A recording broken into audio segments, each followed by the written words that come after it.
veux que je te raconte l'histoire des toilettes magiques? Ok, mais par contre, moi je raconte mes histoires qu'aux enfants qui se lavent les dents. Donc attrape ta brosse à dents, ton dentifrice, et tu frottes jusqu'à ce que l'histoire soit terminée. 3, 2, 1, 0. Aujourd'hui, je t'emmène en voyage au Japon. Ça fait un long chemin, tu sais, direction l'océan Pacifique. Le Japon, c'est un archipel très différent de chez nous du point de vue de la culture. Là-bas, ils sont très à cheval sur l'ordre et la propreté. Ça veut dire qu'on ne jette pas ses papiers par terre et qu'on ne va pas non plus traverser quand le feu est rouge. Des choses que malheureusement, on voit encore un peu chez nous. Et concernant la propreté, ça se ressent partout, jusque dans leurs toilettes. Bon, déjà, je vais t'expliquer un truc, mais il faut pas que tu rigoles en même temps parce que sinon tu vas cracher tout ton dentifrice, d'accord? Les Japonais, ils utilisent des toilettes avec un petit jet d'eau pour se laver les fesses. Ça y est, je l'ai dit. Bon, ça, c'est quelque chose déjà qui nous paraît super bizarre en France, pas vrai? Mais alors, ils viennent d'inventer carrément des toilettes intelligentes. Tu veux que je te raconte? D'accord.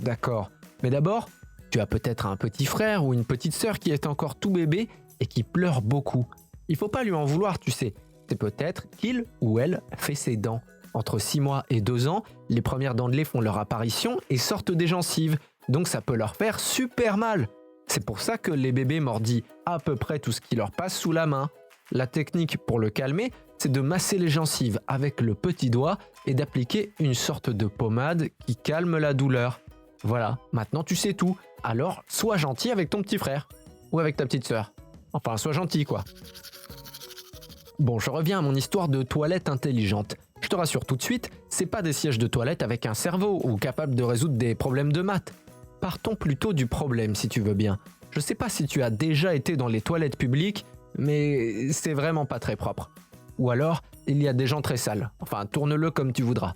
Le problème, c'est que du coup, les gens se retiennent d'y aller quand ils ont envie, et que c'est pas bon du tout. Alors pour inciter les Japonais à plus utiliser les toilettes publiques, la mairie de Tokyo, la capitale du Japon, a fait installer un concept révolutionnaire. Des toilettes avec des murs transparents pour que depuis l'extérieur, on puisse voir la propreté à l'intérieur et éviter les mauvaises surprises. Mais là où c'est intelligent, c'est que les toilettes, elles restent pas transparentes une fois que tu rentres à l'intérieur. Sinon c'est la honte, elles deviennent opaques. Ça veut dire que plus personne ne peut te voir et tu peux faire ta petite affaire tranquille. Alors, c'est pas intelligent ça peut-être? Bon, montre-moi un peu tes dents. Fais A, fais I. C'est pas mal ça, bien blanche comme il faut. Tant pis pour vous les caries. Allez maintenant, au lit. Je vais pas aller me coucher. Retrouvez les épisodes des Dents et Dodo sur le site et l'application BFM TV et sur toutes les plateformes de streaming. Si cet épisode vous a plu, n'hésitez pas à lui donner une note, à vous abonner à la playlist et surtout à en parler autour de vous. C'est un podcast BFM TV.